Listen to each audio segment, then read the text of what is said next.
Welcome back. So, I feel called to share this thought with you.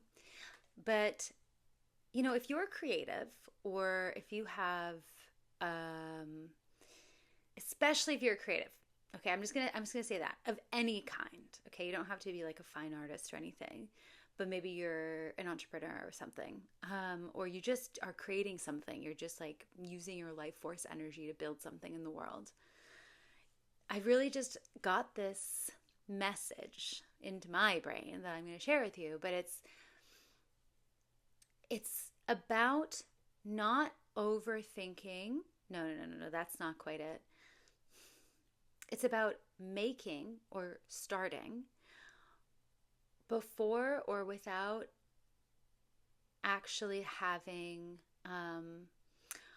all of the structures set up. So if I'm going to be more clear, it's almost like releasing a kind of OCD around the process. So if you usually start out a creative session or a planning or a building session, something where you're doing the work, right? Or where you come and you get to the drawing table and you start, a session of work that's going to last for an hour to 8 hours or whatever.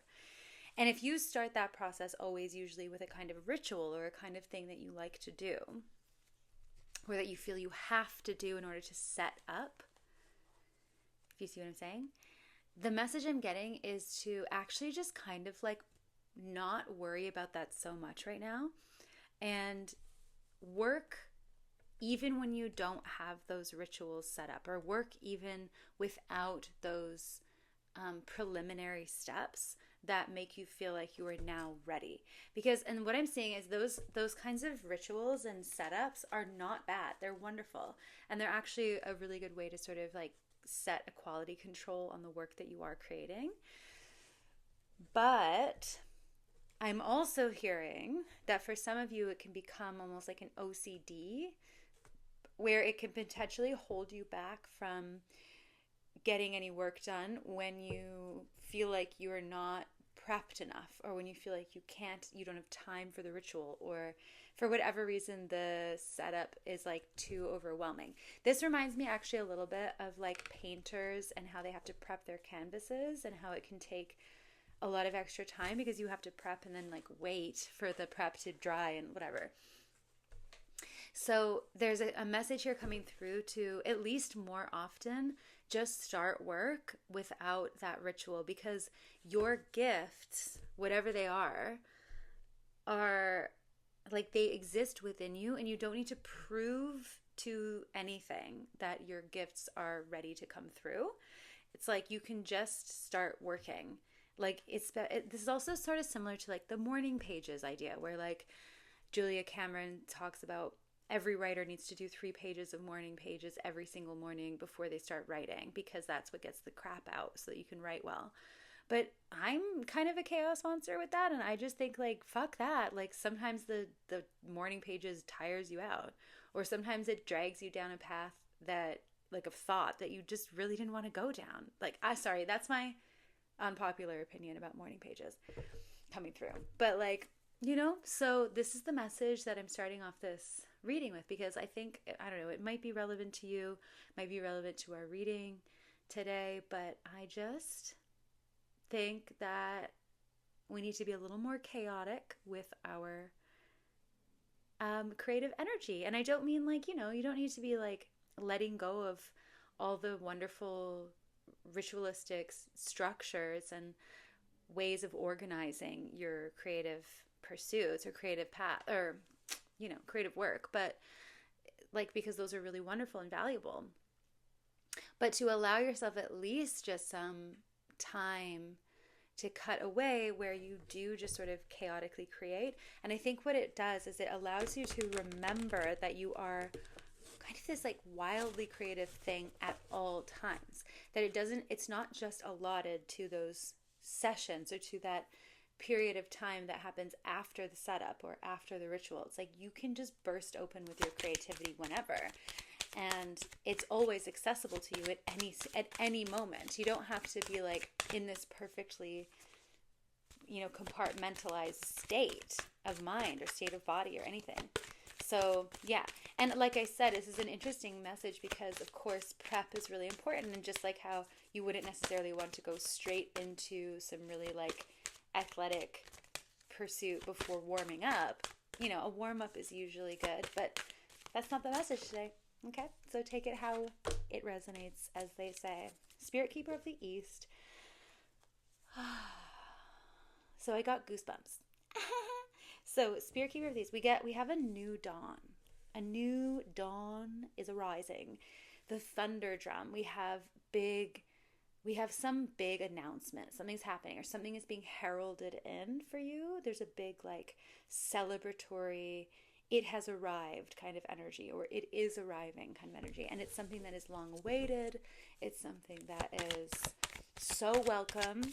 And there's something really intense about it coming in, where it's like, dun, dun, dun, dun. Like, I don't know. Oh my God, the sun card. Holy crap.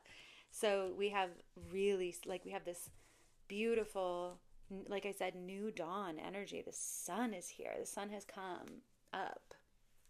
The sun will come out tomorrow. Bet your bottom dollar that tomorrow. Okay, so you've been betting on your bottom dollar that the sun will come out tomorrow. And shit, boy, it's here. I'm sorry, I'm being silly, but there's a silly kind of energy. Crackling thunder, crackling lightning. Like, there's this combination of storm energy and then like calm.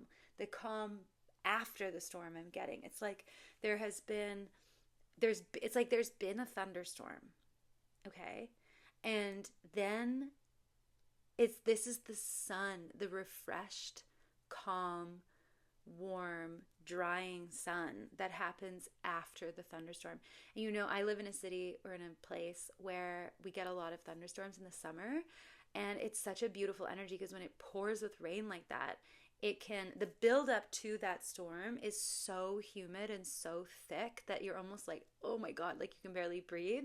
And then the storm breaks and it's intense. And then the day after, or the hours after the storm finally stops, the air is clear. It feels a little thinner. And the sun shines in this really golden, clear way where it looks like everything has just been washed clean. So I'm getting that you are kind of in this period. You're at this moment, this beautiful moment where the storm is done, and all of that like crackling thunder is actually quieting down now. And what's emerging from this storm energy is this like beautiful, new, washed, clear sun. And yeah, I'm seeing also like citrus fruit here, is like oranges and lemons, which to me make me think of protection charms right away. They make me think of not only cleansing energy in the home, cleansing energy in general, antiseptic, like cleaning things, but also protection. They are oranges in particular, but citrus fruits in general, all over the world are used for household magic, for protection, and for banishing bad energy. So I think that maybe this is part of this process, is this wash of clean energy is literally banishing harsher vibes. Someone was harsh in your vibe. I mean, literally, there might have been people, places, or things that were harshing your vibe, like literally, that were making your life just this chaotic, this feeling of chaos. So if your life had been feeling like that, just like, oh my God, or maybe it reached a crescendo, like there was chaos or trouble in your life that just reached this crescendo, and it felt like it was all around you and that there was nothing you could really do about it, and it was just like an energetic storm or whatever, then that is what is calming. That's what's calming down. And you're now able, it's also, you're able to travel, like you're able to now move forward, because when you weren't, while the storm was raging, so to speak, you couldn't travel. Just like, realistically, if you had to travel by foot across landscapes, if there was a raging storm, you would probably try to hunker down for a bit until the storm was done. And now The storm is done, the sky is cleared, the sun is shining, and you can move forward. And you can move forward in this way that is so illuminated and so calm. It's like the calm quiet of the dawn, of how beautiful a morning is on a sunny day. And it's like the way is set for you now. The way is cleared for you. And you've had to leave things behind that I think were emotionally creating that storm, or that were just not fulfilling you in some way. And so this is now the path that has cleared in front of you is what will bring you, sorry, I just smacked the microphone, is what will bring you into that fulfillment energy, into that true happiness kind of energy. Okay. So, the cards just fell on the ground. Oh my God. So yeah, this is like a shift in fortune for you. This is a shift in your life path, actually. And this is justice. Okay, so karma. So all of this is happening for you at the right juncture, at the right time in your life. It is definitely tied up in or related to karmic outcomes for you and for others. And so this is justice. And, karma is neutral, right? Like it's not necessarily negative or positive, but it's like sometimes it's either or both. So for you, this is about balancing the scales. This is definitely an experience where now because you've been through enough of the storm, now you're going to experience the calm sun. And this is just simply a balancing of the scales of justice. This is like what you deserve. It's what I was going to say what is owed to you, but I don't think you care for that kind of language. I think it's just like, but I think you understand what I mean, which is like things go around, and like what comes around goes around. And you have stayed strong and faithful through storms to the extent that you are now able to actually appreciate a period of peace and a period of happiness. Yeah, you have this like ability to withstand like the wild forces of life. And that's because you have in yourself a wildness, or yes, and it could be like a wild masculine or a wild feminine energy, but there's something where you do understand the forces of nature and the forces of life. And although there's been periods where you have felt like you were not going to be strong enough to withstand, you did in fact withstand. And when I say withstand, I don't mean brute force. I mean that you didn't allow your heart to become tainted with bitterness and deceit, and like you didn't lower yourself to any standard below what your real values and ideals are. So you have this like pure heart that has buoyed you through experiences that were so intense or so scary that many people would have quailed in their presence. Quailed? Oh my God, I don't know if that's the right word. They would have like,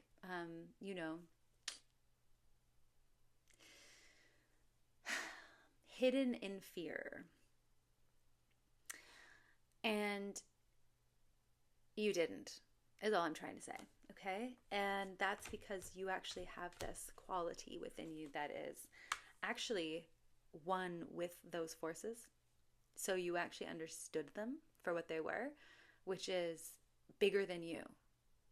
I know that's confusing to say, but it's just that's what it is. You understood what they were, and then you also understood what you are. And so you withstood in yourself. While the storm raged around you, you stayed center. And you allowed your heart to guide you or to lead you forward, even if that meant having to sit still while things swirl around you, right? But you can withstand anything.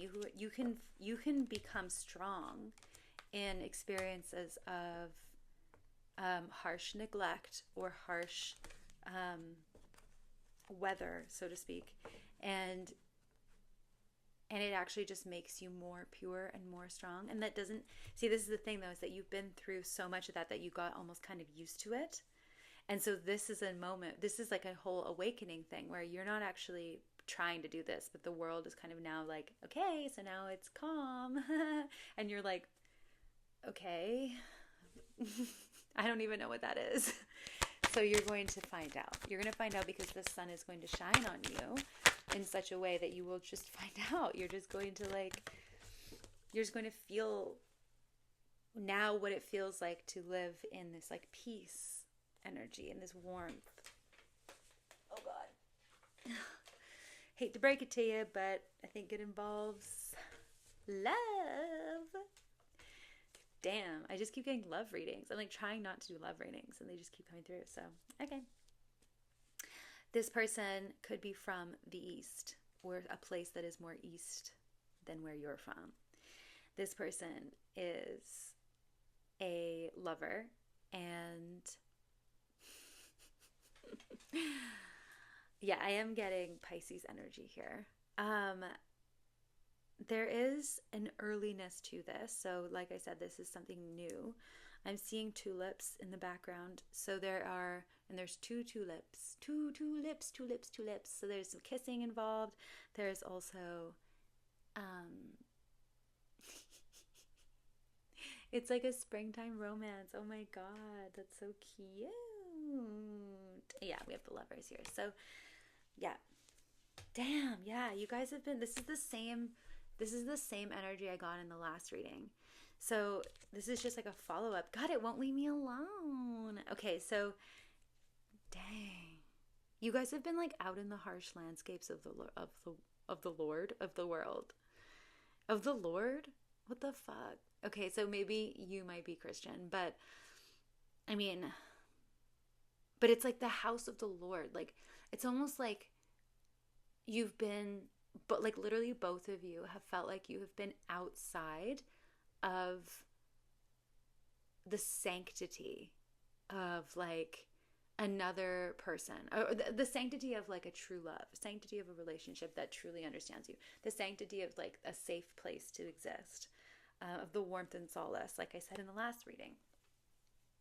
This is like you've been wandering. It's like you've both been wandering the land, not even thinking anything about aside from your own survival. Actually, this is what I'm getting. It's like neither of you have been actually ever thinking that you would ever find each other. It's just like the journeys that you've been on have had you both looking at your own feet. And this could have, it could have been like you had partners and you were like in relationships and stuff, but the energy of what was actually happening along the path, along the way, you were just like looking at your own shoes, looking at your own feet. And what I mean by that is you were like going through things and then introspecting, going through things and then introspecting. And it was harsh and it was cold and you were never in the warmth and you were just like, okay, I guess this is life. I'm just going to keep looking at my shoes. And I don't know why looking at my shoes for me right now is this analogy of like keeping your head down and studying your life and being like, what is happening? And okay, I'm going to try and be more self-aware, or like, what does this mean about me? What does this mean about life? Meanwhile, you're like freezing cold and you don't have any warmth. And so but because you're looking down in this analogy I'm making, you haven't had this like bright, expansive way of existing in the world where you're like, oh, right, there is this like warm place I can be in, or there is something better than being out here in this fucking winter storm. So this new like dawn for you is about coming in from the motherfucking storm finally. And this is like a gift that's being given to you from the like world, from the universe, whatever. Like, I don't know. It's like I said, it's a balancing of the scales. It's timing. This is now just happening. This is just happening. Get used to it. You know what I mean? It's like it's now your turn to do this. And so yes, but it's very nice. It's very, very charming. It's very romance. It's giving romance. Okay? Oh my God. Yeah. Okay, so, well, I'm getting another message here. So, one or both of you have tried to grow gardens in the past? This could be literally, but I'm leaning towards figuratively. Have tried to grow gardens with others, let's say, or just in general. And some things have grown from it, you know what I mean? Like it's been partially successful. But there was always something that like wasn't fully blooming. There was an aspect to it that just was not, either it just like died, or the storms came in and killed the garden, or like nothing actually came from the garden. Like it was one of those just like you were waiting and waiting and waiting and nothing came. Nothing bloomed.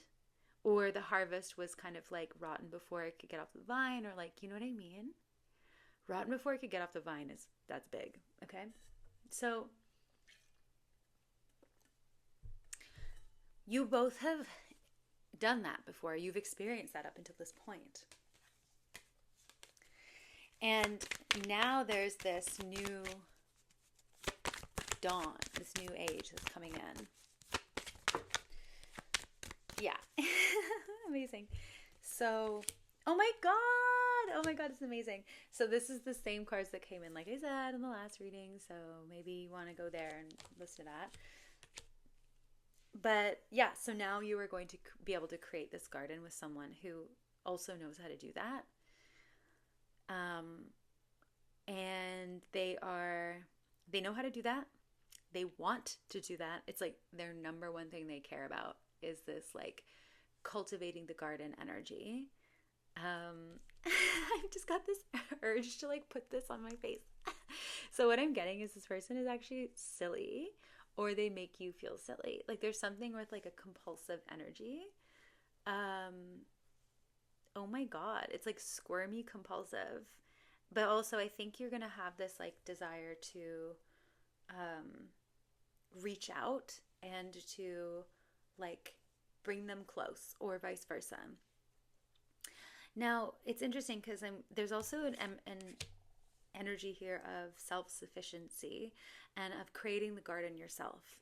So part of the change here, and why this is different than the past, and why this coincides with this like new energy in your life, which is about peace and warmth, is because you have learned how to, or mastered cultivating your own garden, so to speak, or sometimes maybe literally if you have a garden.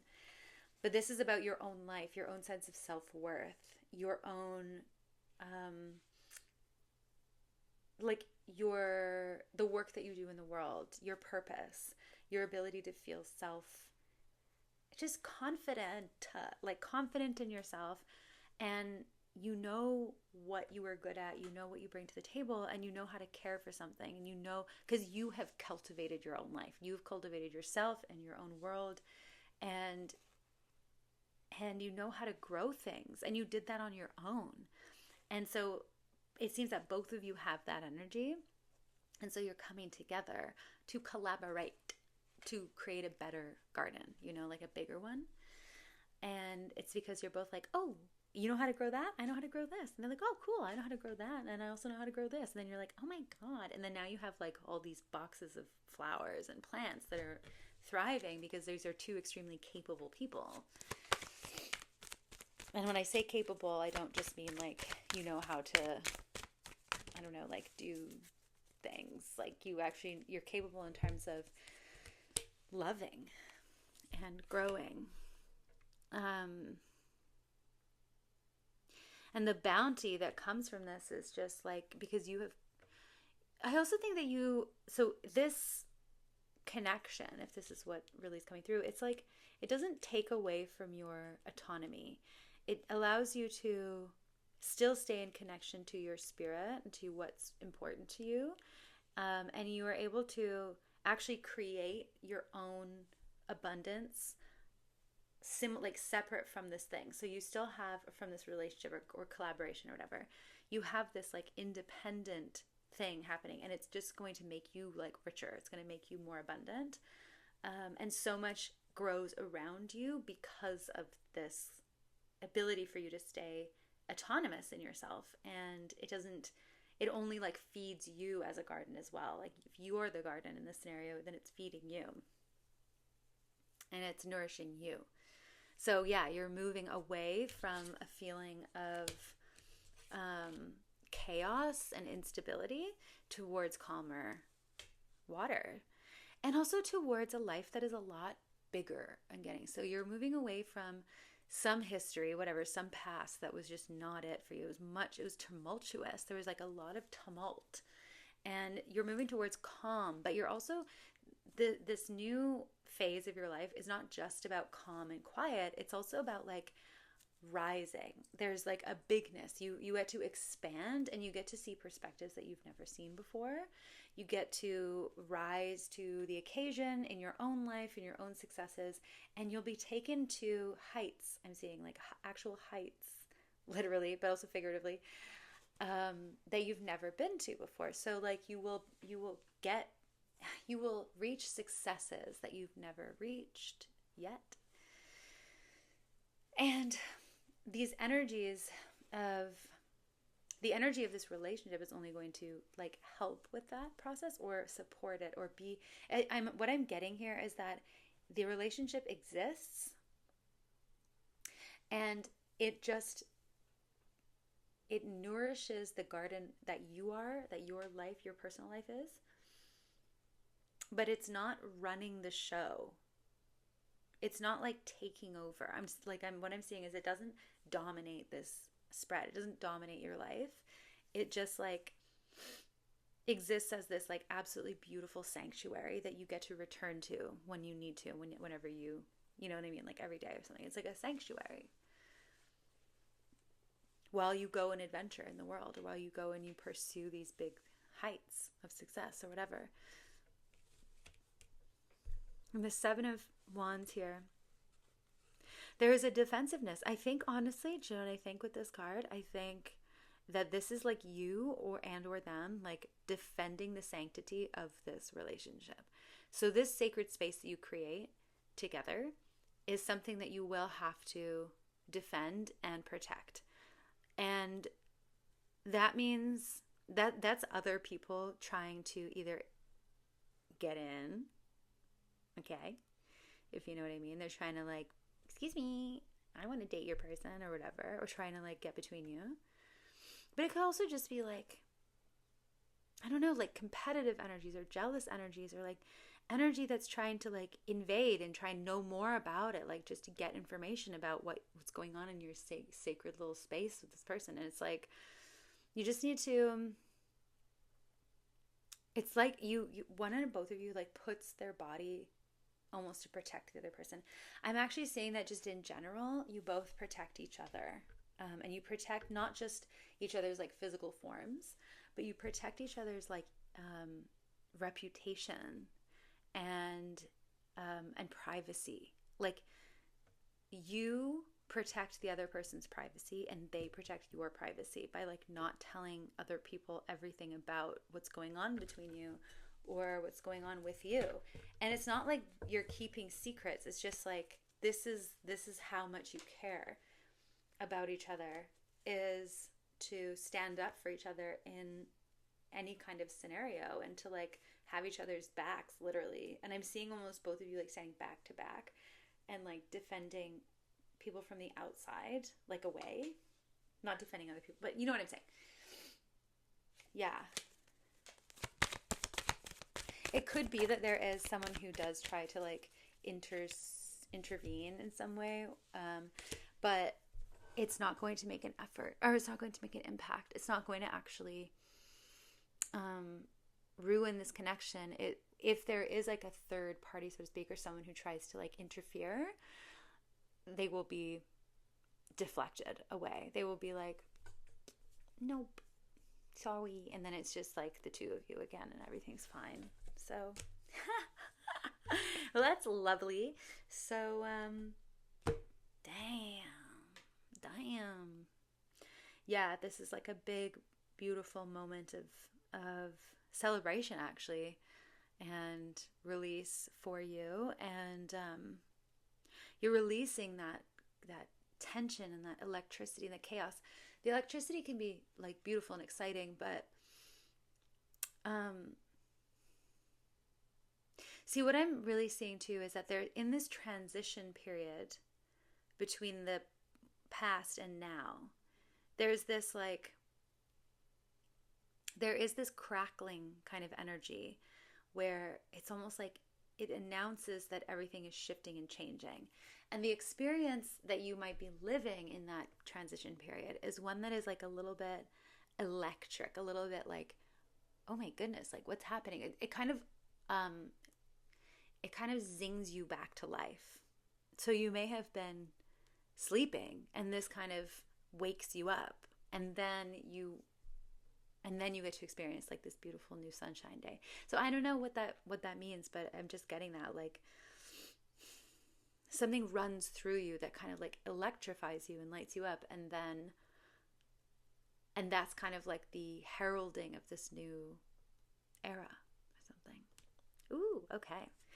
Anyway, I love that. Love that message for you. Thank you so much for hanging with me, and I'll see you next time. Bye.